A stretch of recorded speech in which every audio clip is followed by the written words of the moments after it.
Dracula, Vlad Tepes. But actually both Dracula and Tepes, which means the Impaler, are both nicknames. They're not his real name.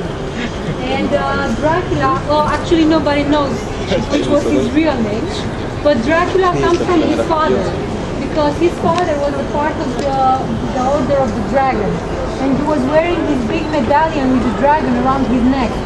But I was telling you that in Romania we didn't have any legends with dragons, so Romanians, they had no idea what a dragon was.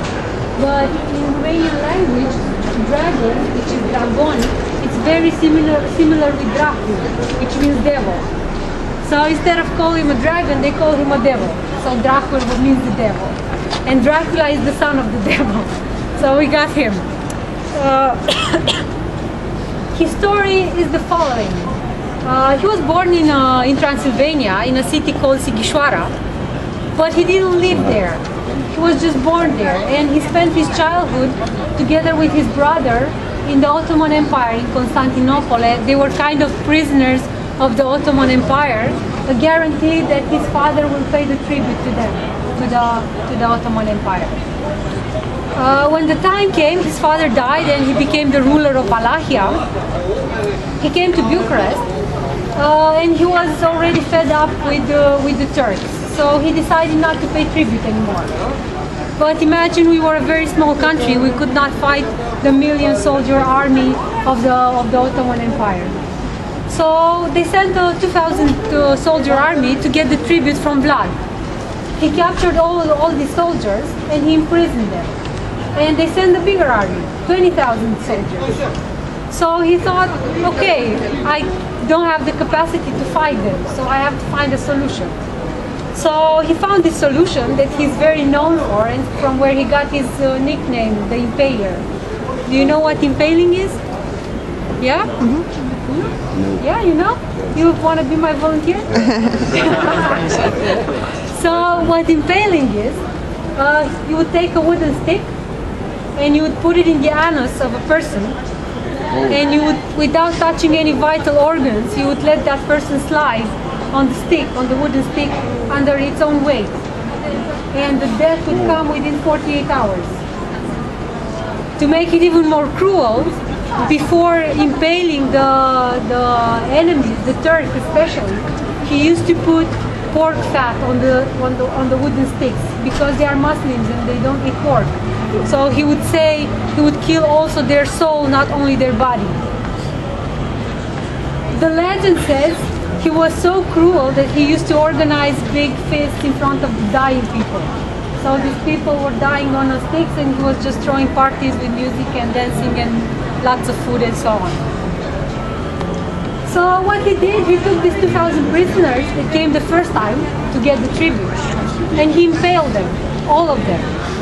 And he put them on the road to the Danube, from the Danube to Bucharest, the road that the Ottoman army was marching to get to the battle. So when the big army came and they saw this forest of bodies, they were so impressed by it and their morale became so low that they lost the battle. This was one of the methods that he won a couple of battles. Unfortunately, he lost the war. And in his last year of ruling, he was betrayed and he was killed somewhere. Nobody knows exactly where. But it seems that his body, or historians say that his body was buried in a monastery 40 kilometers from Bucharest. It's called Nangop. But when archaeologists went there to look for his body, they did find a grave, but they didn't find any remains or bones that would indicate that somebody was buried there. So in this context, Bram Stoker came to Romania. He passed through Transylvania. He saw all this Gothic architecture, dark forests and nice cemeteries, and he heard about this bloodthirsty ruler of Vlad Tepes, and he said there must be something with him. So he made himself famous, and he made Dracula famous, and he put Romania on the map. Of course, most probably he chose Transylvania as the scene of his action, because in Wallachia we don't have any Gothic architecture castles, forests, dark forests, and so on. So that's why most of the action is going on in Transylvania. Now I know there are a lot of cities who sell the image of Dracula, but probably he passed through the cities for a couple of days, and what we call Dracula's castle, Grand Castle, which is near Brașov, is not actually his castle. He was imprisoned there for a while, because this castle was exactly at the border between Wallachia and Transylvania, which at that time were under different occupation. So for a while he was imprisoned there. But still, if you are going in that direction, it's something that is really worth seeing. It really looks like Dracula's castle. So, okay. Behind him, there are the ruins of the royal court. I was telling you earlier that for 200 years our rulers were crowned in the... Hi, how are you? Still in Bucharest. Nice to see you again. They were on one of my tours earlier this week. So okay, so behind him there are the ruins of the royal court, which was the royal court of Wallachia for 200 years. And the reason why the statue of Vlad The Impaler is the only one here, because he was not the only ruler, of course, is because during his ruling he was the first one who mentioned Bucharest in an official document as a city.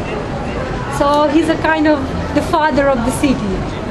A cruel one, but we didn't choose him, so we didn't get to choose.